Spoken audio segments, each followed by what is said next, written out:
All right, ladies and gentlemen, I welcome you to the Monday edition of the Steve Malzberg Show from our New York City studios. I hope you had a wonderful Christmas holiday, and as we head into the new year, the final shows of 2015, Rick Santorum will join us momentarily.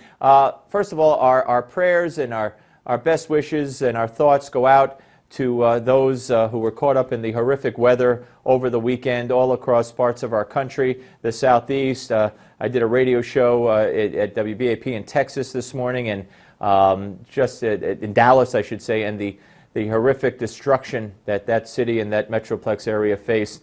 8 people dead in Garland, Texas alone. So our thoughts and prayers are with people who are struggling during this time, and it's a very, very tough circumstance to be in. We have a new poll out from Rasmussen, shows a dead heat between Hillary and Trump. That's not new. The last time they did that in October, it was a dead heat between Hillary and Trump. We have the war of words heating up. Bill's about to hit the campaign trail. And we have also the State Department claiming credit for bringing peace to Syria in 2015 as something they put on their list of accomplishments. If you lie on your list of accomplishments, does Santa still bring you a Christmas gift? I don't think so. And a poll shows that Americans are the least concerned about climate change of almost all the industrialized nations in the world. That's right. And well, they should be least concerned. All right, I want to show you this. We'll watch it with Rick Santorum, and then he will weigh in with me and you. Don't go away. Watch. In short, for all the very real progress America's made over the past 7 years, we still have some unfinished business, and I plan on doing everything I can with every minute of every day that I have left as president to deliver on behalf of the American people. Since taking this office, I've never been more optimistic about a year ahead than I am right now, and in 2016 I'm going to leave it out all on the field. I got to tell you, folks, that's pretty darn scary, to me anyway. Let's see what Rick Santorum, former U.S. Senator, of course, from the great state of Pennsylvania, and Republican presidential candidate. Of course, check out ricksantorum.com. Let's see what he thinks about it. Rick, Merry Christmas to you and your family, sir. What do you think when you hear that he's going to leave it all out on the field when he in his last year as president? Well, I don't doubt that President Obama is going to use every power he doesn't have to try to continue to transform America, and he pledged to do that. He has delivered on that pledge, even though he hasn't been able to convince anybody else, other than the folks in his cabinet who go along with him, that this is the right course for America. But he's plowed ahead, and it's a very frightening thing to think that here he is promising more, even though he knows he doesn't have the ability to legally do any of the things that he wants to do. Absolutely. I wanted just to touch on a Washington Post front page story from the other day, the quiet impact of Obama's Christian faith. President Obama, who did not grow up in a religious household, has relied on his Christian faith in trying to bring civility to the nation's political debates. But no modern president has had his faith more routinely questioned or disparaged, they say, and the nation has grown more polarized during his presidency.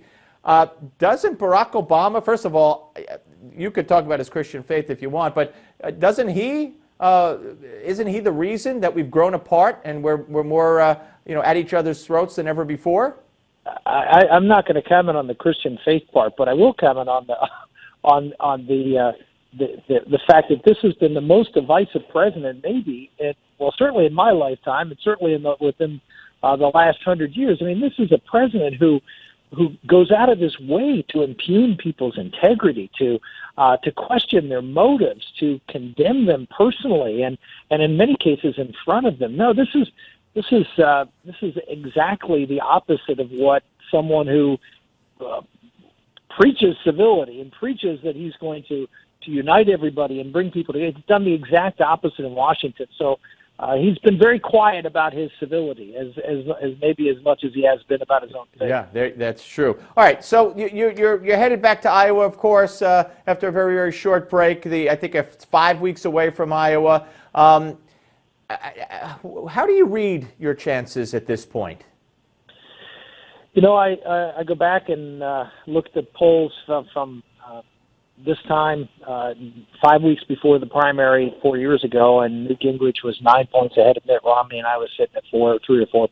So, and there were less than half the number of candidates in the race back then. So, I look at it as I'm pretty much in the same place I was 4 years ago, which is people are paying attention to who's getting all the coverage. And when one of the things I counted on 4 years ago is when Iowans get serious, they look at the issues and look at the issues that they care about. I mean, obviously we have a lot of very strong social conservative voters in Iowa, and right now the social conservative votes are going to Cruz and Trump, neither of which are particularly strong social conservatives. I mean, Donald Trump has never been a social conservative up until the last few months, and Ted Cruz takes the position of very much a 10th Amendment states' rights, which was sort of a Rand Paul, Ron Paul position. Then Senator, then why are the religious, the evangelical votes going there right now? I think they're being sold that they do carry. Ted Cruz says, "Oh, I'm the social conservative," but they don't.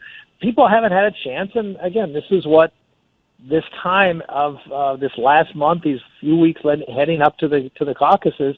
This is when people do their homework, and they're going to see. There's an article in the Iowa Republican today he called that basically Ted Cruz the Trojan horse of social conservatism, and these are the types of articles that you're going to start to see. People are going to start to say, "Oh, wait a minute, he says he's these things, but he's not." Do you agree with that terminology? Is he a Trojan horse when it comes to social conservatism? That may not be the right term, but it's basically that he's not the social conservative that he's portraying himself to be, and the answer is he's not. I mean, he clearly has taken the position. You saw this from the tape that was issued in Politico the other day, which is, this is not a high priority issue for him. This is a 10th Amendment states' rights issue. This isn't an issue where we have the natural law, we have the moral law, which all laws have to be subservient to. He doesn't take that position. If people want to, do drugs in Colorado, it's fine with him. If people want to have different kinds of marriage, it's fine with him. Right. He doesn't necessarily agree with it, but you want to have abortion and that's it, it's fine with him. He doesn't agree with it, but he's not going to fight it. That's not what people are looking for. They're looking for someone who has a very clear vision of what's right and what's wrong, and be able to lay that vision out for the American public. Let me give you two more issues here. One, if you're the nominee, and if it's you and Hillary and Bill Clinton's out there on the campaign trail and she's running as the champion of women, is Bill Clinton and her role in Bill Clinton's affairs, is that fair game? What I would say is that I think everybody in this country knows that situation. I'm not too sure it's an issue that has to be spoken. I think it's an issue that everybody clearly understands the role that she has played in that relationship, and people are going to decide based on their own. So you won't bring it up. You won't get the women who want to come forward and talk about it. You wouldn't use them in a commercial that you would pay for. You wouldn't bring it up necessarily. Look, I've gone through my political career, and it's been a fairly long one. Without getting into that kind of dirt and mud, I like to think that we can have a debate about the issues that are central to the governance of our country going forward. Character is one of those issues, and I don't think there'll be any shortage of information to voters as to what the character of the people involved of the Clintons. All right, Virginia. Virginia is making their primary voters sign a pledge, basically, to the Republican Party. Donald Trump has criticized this as the RNC, doing their dirty work against him. We got about 45 seconds. How do you view that? I think it's appropriate for any state to determine what their voting criteria is. Iowa requires you to be a registered Republican to vote in their caucus. New Hampshire, anybody can vote. Doesn't matter what party you're in. So states and there's everything in between. And that's what makes this a unique process, that every state is different, and it creates a real tension for the candidates to be able to not just appeal to the Republican base, because in a lot of cases you have to appeal to independents and Democrats, like in New Hampshire. Rick, so it's a mixed bag. RickSantorum.com. Rick, good luck. We'll speak to you soon, sir. Thank you, Steve. Rick Bye-bye Santorum, ladies and gentlemen. Up next, the Malzberg panel. Don't go away.